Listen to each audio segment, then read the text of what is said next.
Welcome to Mastering Life's Adventures, an educational podcast about tapping into your true self, the soul, the substance of your life, to discover what life's ups and downs are really about, and how to have a greater sense of purpose, peace, joy, and fulfillment. I am Dr. Judith Holder, your host, coach, psychologist, fellow seeker who enjoys diving into the connections between spirituality, psychology, wellness, and your everyday life's adventures. All preparing and polishing you like the facets of a magnificent diamond to be your best self. If you're craving more from your life, you are in the right place. Come, let's journey together and transforming what you know into who you really are. Mastering Life's Adventures begins now. We're back to talk about this next phase of Frodo's life as you're moving into book 3 and this soul evolution and how, we can go on different paths in some ways. And his friends around him are going on different paths as well. But for Frodo, he's getting to the point and where we left off was he was kind of feeling the weight of this ring, of this mission that he had. And I'd like you to take it from there. Well, Frodo realizes that he's doing this mission, but he realizes that it's changing him. And he has a best friend, which is Sam. And the other two have gone off on their own mission. Now it's just two. It's just Sam and Frodo. And Sam is helping Frodo to accomplish this. Frodo has a little bit about Sam. Sam is Frodo's best friend. Mm-hmm. He was charged by Gandalf to protect Frodo, never to leave him. Okay, stick with him no matter what. Be there, because Gandalf knows that Frodo's going to need assistance. So Sam tells him, I promise to do this. I will stay with him. Okay. Sam and Frodo are getting along really, really great. They're enjoying each other in the first book. Then moving forward, the four of them are having a good time. But then they realize, because none of them have ever been out of the Shire. Mm-hmm. And the further away they get from the Shire, it's like, where are we going? And this is getting a little scary. They don't know, and they're becoming homesick. They're missing their home because the outside world is so different from what they know. Now, Frodo and Sam and the two others are hobbits. They're only 3 foot tall. Mm-hmm. Okay, everything else around them is huge compared to their height. Mm-hmm. So when you're always looking up at everything, you don't know. And you can't see over the next hill or over the next rise because it's taller than you. Mm-hmm. So you got to climb that rise to see who's on the other side, which made it very difficult for them to keep moving, but they had to. Mm-hmm. And basically, the three of them kept moving and getting to where they needs to be. Book 2, they kind of separate, because the 4 become 9, okay, which is in the first book, the Fellowship of the Rings. They becomes 9. You have a dwarf, you have an elf, you have a human, and then you also have the 4 of them. And then you have one other. Actually, you had 2 humans. So it becomes 9, and they're making their way through the woods because the others, they're tall, so they can help them to get over the rise and over the hills and over the mountains and find other ways, because they're so small, they don't know that they can go left instead of right, which makes it really, really nice until they decide to take a journey through the dwarf's homeland. Now, the dwarfs is saying, we can go underground. We don't have to go overground. We can go underground because that's where I live. Everybody knows that's where the dwarfs are the best. We have beautiful, they'll welcome us with open arms. They know how to treat guests, and they will help us to get through. Instead of going over the mountain, we can go through the mountain. So they decide to do that. But when they get inside of the gnome's home or the dwarf's home, it's not what he said it was. It's actually destroyed because the ring hears all, knows all, and knows where they'll go. Mm. So the darkness has already gotten.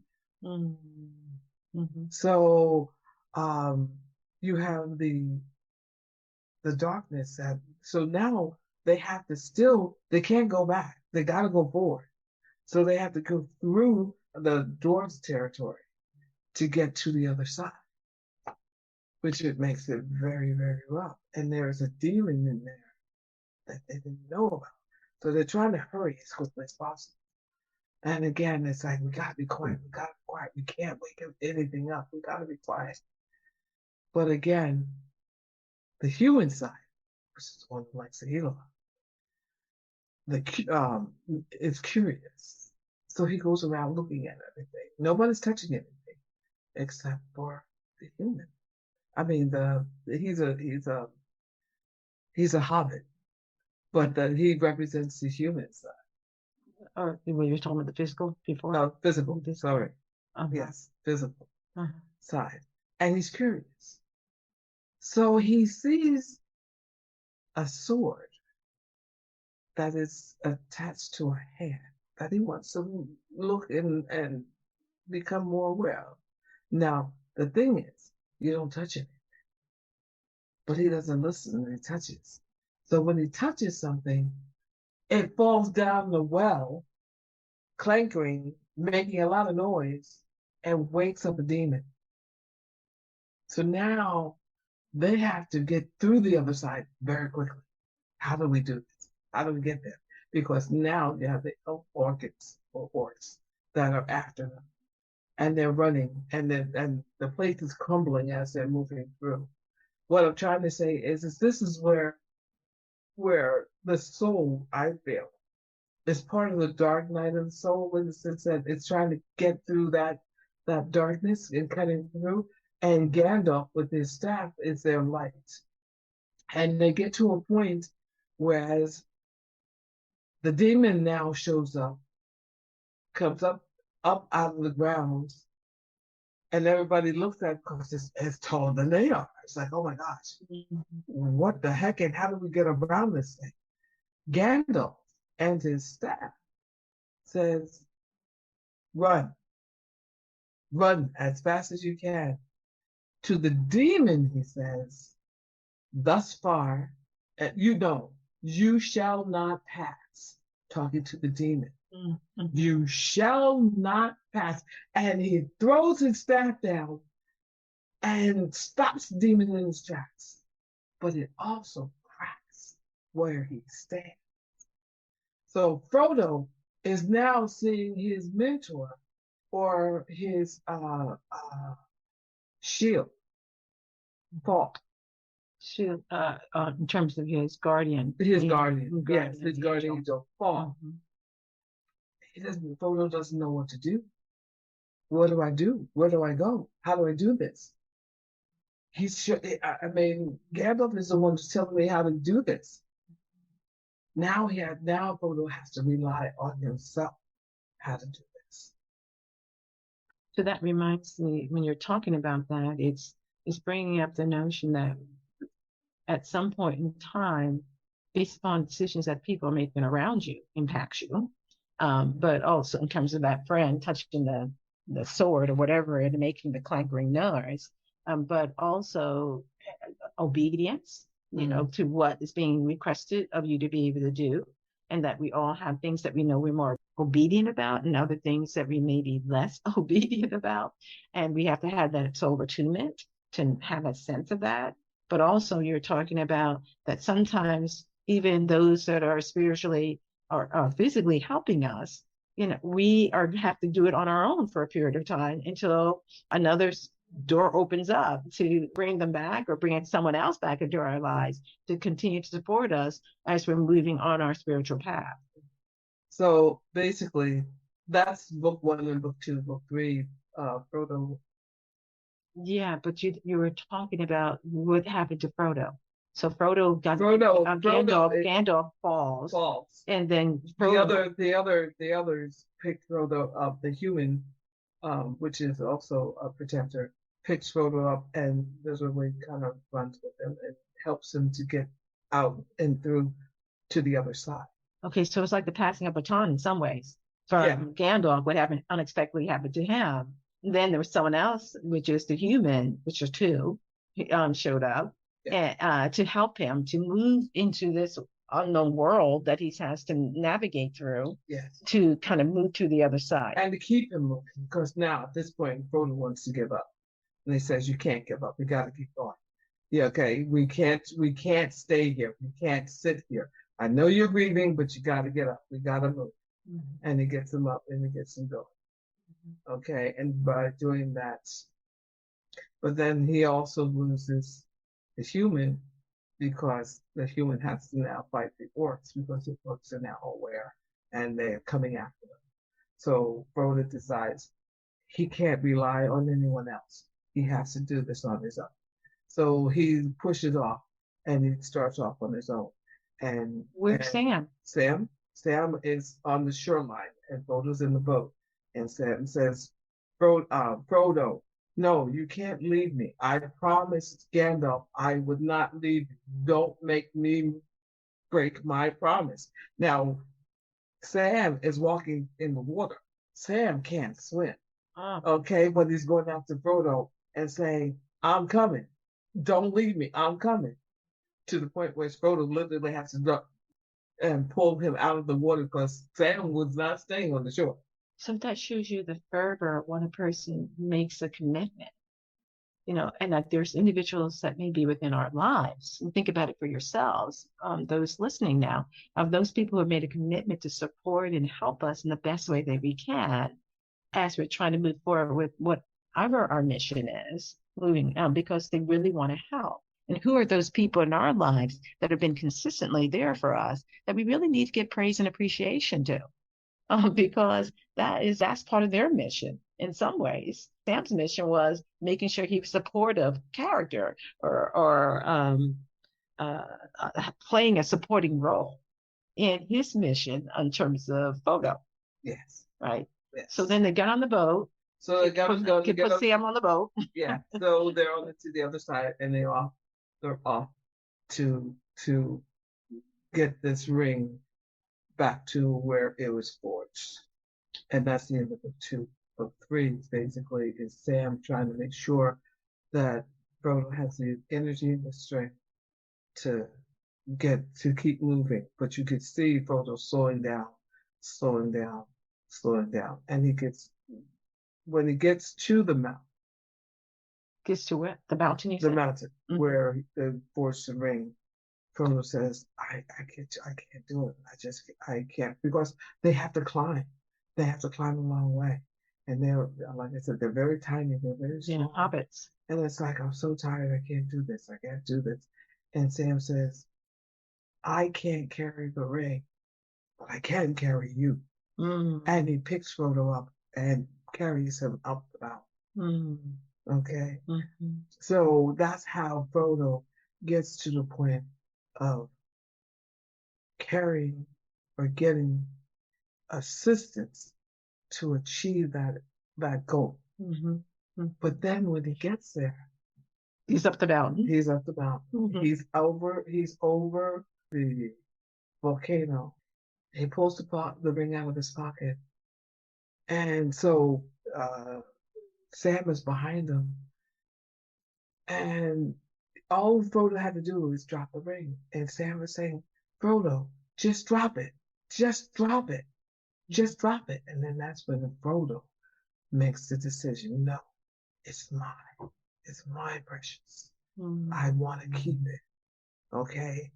After all of that, he doesn't want to do it.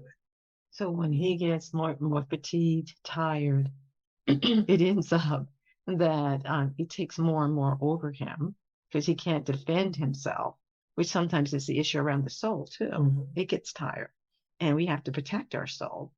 encouraging. That was what Sam was doing, is encouraging him, taking him up the mountain and then saying, let it go, let it go. Let the burden go. That you're right, let it go. But the other thought that I had when you were saying that was one around this magnetic energy that happens with the darkness. It's like a magnet and filings. It kind of gets stronger and stronger, and the filings go to that magnet and holds on to it. And that we have to be aware of, yes, this is not like the queen, the elf queen did. She was aware, no, this is not me. This is not me, and I choose not to accept it. And what she said in the end, I passed my test. I passed my initiation.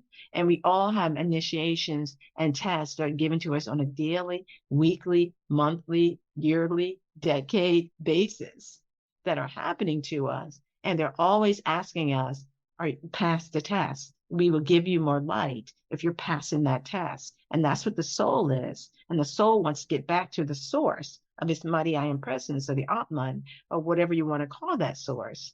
We always want to get back to that, because that is our sense of completeness and wholeness. But this is a story of what happens to many souls, our souls in some ways, based upon the choices that we make and the possessiveness, because what this darkness put on him was a possessiveness of desire of, this would make me powerful, or this will give me something. Fill in the blank, right? Yes, exactly. But there's another character that actually saves Frodo's soul. And tell me more. And that was Spiegel, because Spiegel is the one who had the ring before Frodo's uncle. Spiegel at one point was a hobbit. He had the ring for so long that it literally changed him. But he's been following Frodo through this whole scenario, to the point as Frodo seeing himself in Spiegel, and Sam telling him, don't trust him, because he wants the ring, don't trust him. But Frodo ends up trusting Spiegel and bypassing Sam. How did that happen? What do you think that relates to? Because Sam is Frodo's conscience also. Okay, Spiegel is already flipped to the dark side. And Spiegel and his inordinate desires. So there's two parts of Spiegel. Okay, that's how the ring has changed it. It split Spiegel. You have the human side and you have the dark side, and they're constantly talking to each other. And the dark side of Spiegel is saying, I'm the one who's protected you. And this belongs to us and this ours, and they stole it from us, and this and that, whatever. And you can't trust Frodo. You got to get the ring back.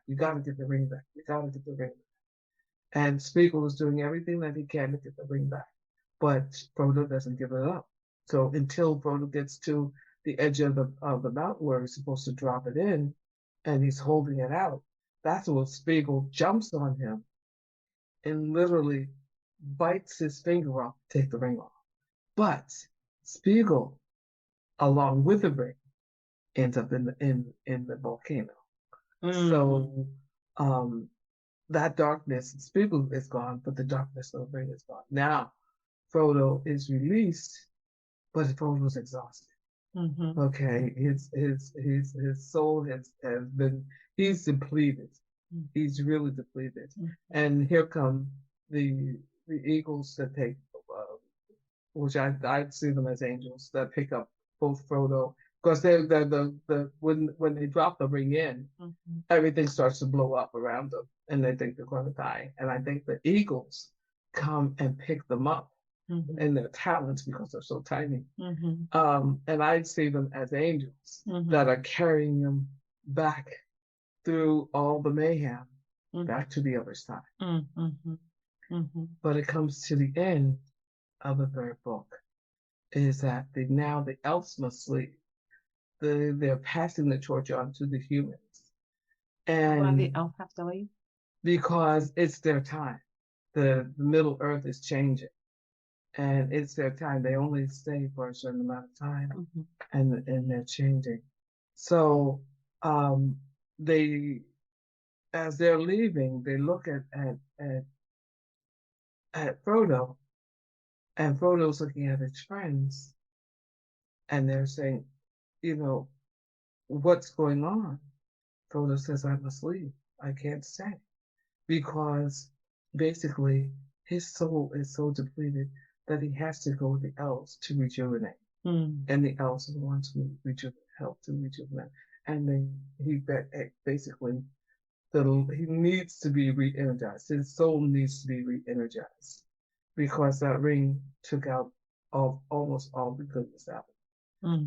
But the goodness of the fact that he accomplished his mission, I think gave him a dispensation to be allowed to go with the elves.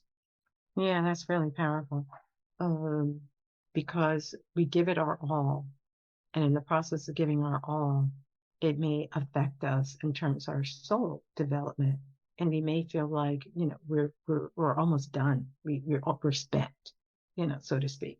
And in that spentness is because we did our best, then God does the rest.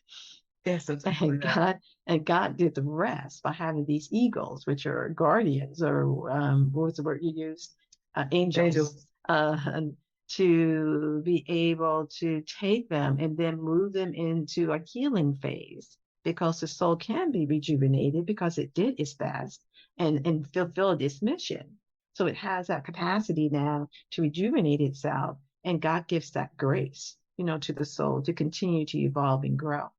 But there was something you said too before that I thought was really fascinating, that what depleted the soul was this battle between the human and the darkness, and this dialogue that you were talking about going on between the human and the darkness, and each taking a piece of the energy of that soul, so to speak, and making it now depleted because it's in the middle, having to, and someone has to defend that soul. And Gandalf was doing it in some ways before, and even Sam was doing it and helping. But at some point too, the soul has to do it for themselves and garner that strength and have to really take dominion or have mastery over this human and darkness, and we've got to be able to make choices and say, no, I'm not going to choose the human. No, I'm going to choose the darkness. I'm going to choose the mission. I'm going to choose what's best for my soul evolution.